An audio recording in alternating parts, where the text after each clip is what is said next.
Hello and welcome to another episode of Financial Deep Dive with CWT. My name is Caleb and I'm the owner of Finance by CWT, which is a financial media company creating a lot of blogs, podcasts, all about the stock market, investing, crypto.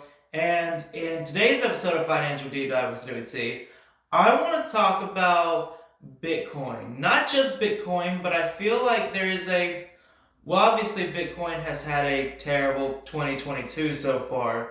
The coin has actually crashed all the way down to, under $25,000 from an all-time high of 69,000, which, they had like earlier last year.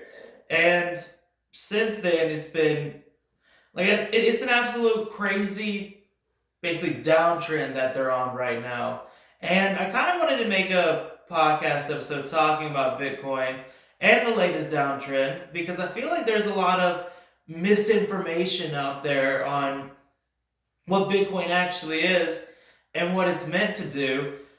And I feel like there's a lot of misinformation on this downtrend right now too. So I wanted to make a podcast episode just talking about all of my thoughts on the everything really going on with Bitcoin right now.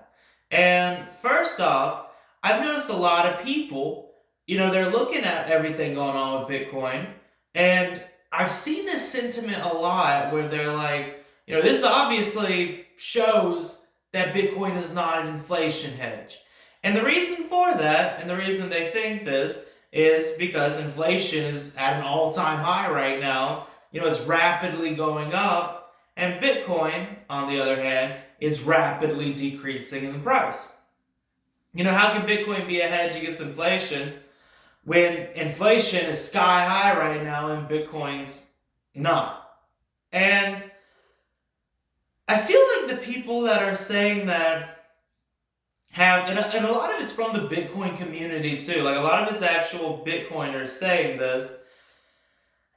And it just doesn't make any sense to me. The reason I say that is because Bitcoin was never intended to be an inflation hedge.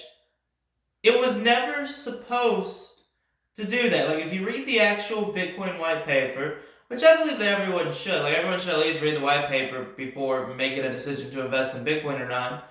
But if you read the actual white paper, it says nothing about being a hedge against inflation. That was never what it was supposed to do. So it's kind of like when people use that argument to go against Bitcoin and they're like, obviously Bitcoin doesn't work the way it's intended. It's not hedging against inflation. And the answer to that is just, well, of course, it was never meant to do that. Like Bitcoin trades very closely to the S&P 500. Usually if the S&P goes up, so does Bitcoin. The S&P goes down, so does Bitcoin. And that's a good thing because the S&P 500 hits their all-time high more than they don't. Like it goes up a lot more than it goes down over a long period of time. So if you have to pick something to be tailored by, the S&P is a very good choice. And obviously with inflation bringing down the S&P, it's of course going to bring down Bitcoin too. And since as S&P goes up, Bitcoin goes up by a drastic percentage higher, it also follows that the S&P goes down, Bitcoin's going to go down by a drastic percent higher. And if you believe, like I do, that the S&P 500 will, over a long period of time, basically continuously go up, well, not continuously, but on average, then it makes sense to also think the same about Bitcoin. If you're telling S&P, that's a good thing. But Bitcoin necessarily has nothing, like it was originally created to have nothing to do with any of that. Like it was never meant to be a hedge against inflation. I know a lot of the Bitcoin spokespeople, if you will, kind of spread that and kind of made people believe that it was supposed to do that. But that was never what it was intended to be. Bitcoin was created to be a peer-to-peer payment system. Nothing more, nothing less. In fact, it was it was literally created to be a digital payment system. Like as the world goes more and more online, Satoshi Nakamoto basically made an online currency where you could use it as a payment system without having a third party in there that you need to have. Basically just letting people send value to each other have a new kind of money to trade for goods without having to go through a third party. And there's a lot of benefits in that. Right now, if you want to send money to some another country, you have to do it when the banks are open. It's not like you can just, whenever you want, send money over. It's not like you can really do, you have to have a third party system to do it. But Bitcoin made it where everyone's kind of like in control of their finances. And it was supposed to be like a new kind of money. And I feel like a lot of people forget about that. Like, there's a lot of people that are like, yeah, I believe in Bitcoin's mission. I don't believe it necessarily as a payment system, but I do believe in Bitcoin as an asset. And, maybe that's what it'll end up being or becoming, but that's not the original point of Bitcoin. That's not what it was created to do. So when you have people complaining that it's not, keeping up with inflation or acting as an inflation hedge, I don't understand why anyone would be surprised by that, because that's not what Bitcoin does. It's not what it's supposed to do. It's just an online payment system that uses the blockchain as a public ledger, and it lets people trade Bitcoins for goods without a third party. And that's what it was meant to be. That's what I believe it should be. And with that in mind, even though the price has continuously fallen, what we have seen is that people are still using it.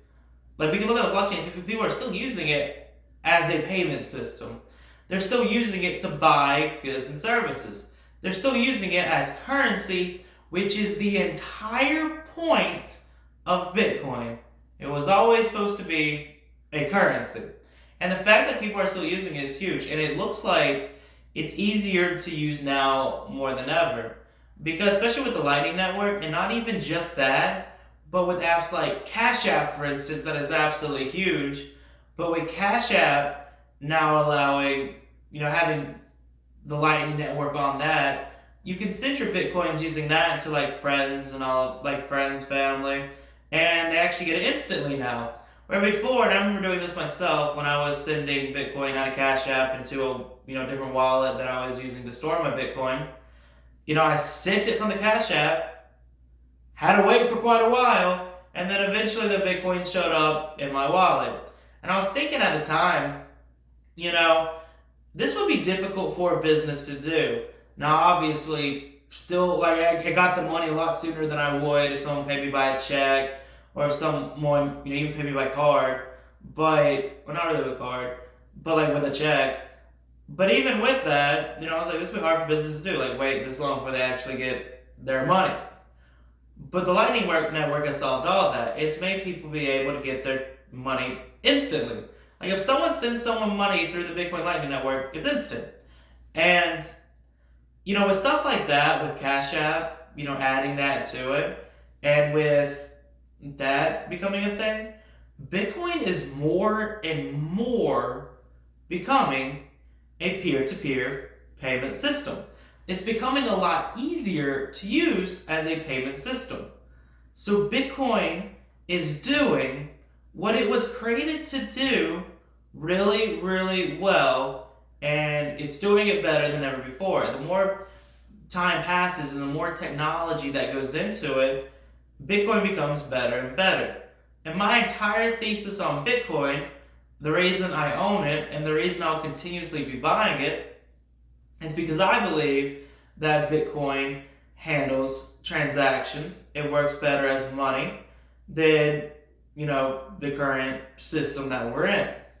And because of that, I believe that the more people learn about Bitcoin and the more people use it and experience it and see that for themselves, that they'll want to use Bitcoin as money.